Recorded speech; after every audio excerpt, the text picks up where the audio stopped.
آقا چند روز پیش اتفاقی برای اولین بار تو ایران رخ داد.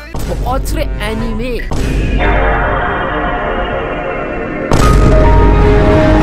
و خب نتیجهش به نظرتون چی بود؟ اگر بخوام بی‌تعارف بگم میگم افتضاح. اگر بخوام مؤدبانه بگم نیاز به تلاش بیشتر. خیلی خلاصه بگم از اسم اثر سوء استفاده کردن تا یه پولی از شما بقاپن و یه اجرای ضعیفی تحویل بدن.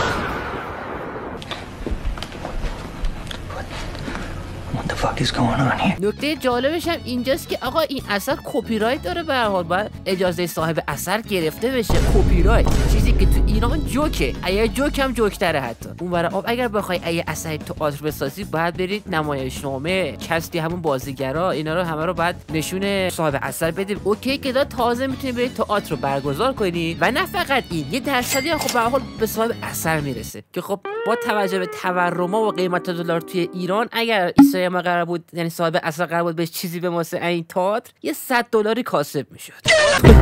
یه مسئله آزاردهنده که از خیلی اینجوریه که وطن فروش، خائن، تو ارزشی، بابا زر ببخشید من رو کرد میزنم، اما آقا درسته اولین بار تو ایرانه، درسته بعد حمایتی بشه تا بیشتر از این چیزا ببینیم، اما الکی نباید تعریف کنیم، الکی نباید بگیم به به، الکی نباید بگیم ایول، چون که وقتی الکی میگی ایول خود اون طرف هم میگن ایول دیگه، پیشرفت و شل میگیرن، چیزی که شدیداً نیاز داره. آقا بار اول طبیعی افتضاح باشه، ما خود تعارف نداریم بگیم آقا بد. اگر که نظر منفی ما باعث بشه که کلا بیخیال قضیه بشن، یعنی که یه خود قضیه اصلا مناسب نیست که ادامه پیدا بکنه، یا خود اون شخص یا خود اون گروه یا هر چیز دیگه مناسب ادامه دادن نیستن. من آقا اومدم مثلا کانال یوتیوب زدم میخوام ویدیو بذارم، 1000 نفر میان به من دریوری میگن، یا من با قدرت ادامه میدم یا اینکه ول میکنم. ول کردن من یا به این معنیه که من استعداد ادامه دادن ندارم، یا به این معنیه که ادامه دادن من فایده ای نداره. اگر خوبه بگیم خوبه، اگر بده باید بگیم بده. و حالا اصلا آقا تئاتر توش چه خبر بود؟ چرا میگم افتضاح بود؟ در وهله اول اینو بگم که آقا امکانات شما یکی نداشتیم، یکی که اولین بار بود، اینا قابل درکه. بخوایم با توجه به اینا بگیم میتونم بگم اوکی بودنش 6 از 10 مثلا، اما اینا رو که فاکتور بگیریم واقعا هیچ رقمی نمیشه بهش اوکی بدیم.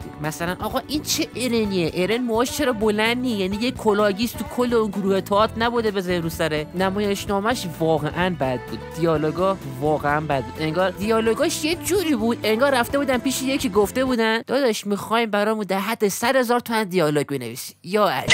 در رابطه با موسیقیش واقعا خوب بود، یعنی تنها چیز خوبش همین موسیقیش بود، تنها چیزی که باعث میشه از سالن ول نکنه بری همین موسیقی بود.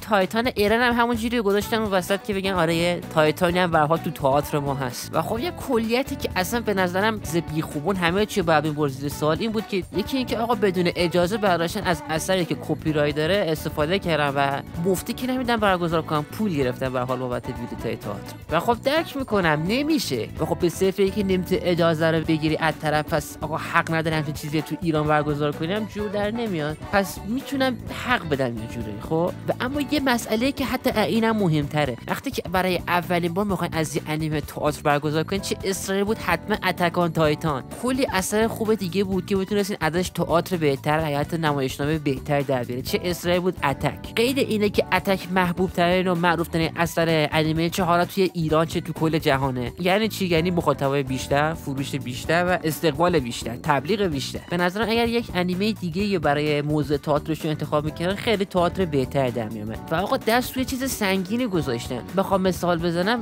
فرض کنید رفتین باشگاه برای اولین بار، خب شما اولین بار میرین باشگاه، اینم اولین بار بود دیگه، شما نمیرین همون اول کار یه دمبل 30 کیلویی 40 کیلویی بردارین، آقا از سبک شروع میکنید، درسته؟ کم که دیگه به هر حال پیشرفت کرده سنگین ترش میکنه. تئاتر اتک اون دمبل سنگینه که شما اول کار نباید برش دارید، چه بسا این اثر واقعا شاهکاره، درسته اعلی اثر مورد علاقه شماره یکی منش، اما همه میدونیم یک اثر شاهکار و درجه یکه و وقتی اسم اتک میاد توقعا بالا، و خب این چیزی که ما دیدیم اصلا بالا نبود. در کل آقا کلی بخوام بگم اینکه یک تئاتر انیمه توی ایران بخواد برگزار بشه و بیشتر از این ما ببینیم قطعا چیز خوبی، اما یک پولی که بخوای بری بدید توی این تئاتر و انتظار داشته باشی یه چیز خفن ببینی که راست کنه، اصلا اون اتفاقی نمیفته، حداقل با این سطح کیفیت. اینجا یک نقد تند لازمه، یک انتقاد محکم لازمه که کیفیت بره بالا، شل گرفته نشه، همینجوری سرسره بگه خب حالا مردم میگن ایرانیان اولین باره. آقا محکم باید انتقاد بشه، نمیگم توهین صورت بگیره اصلا، اما محکم و مؤدبانه باید نقد صورت بگیره.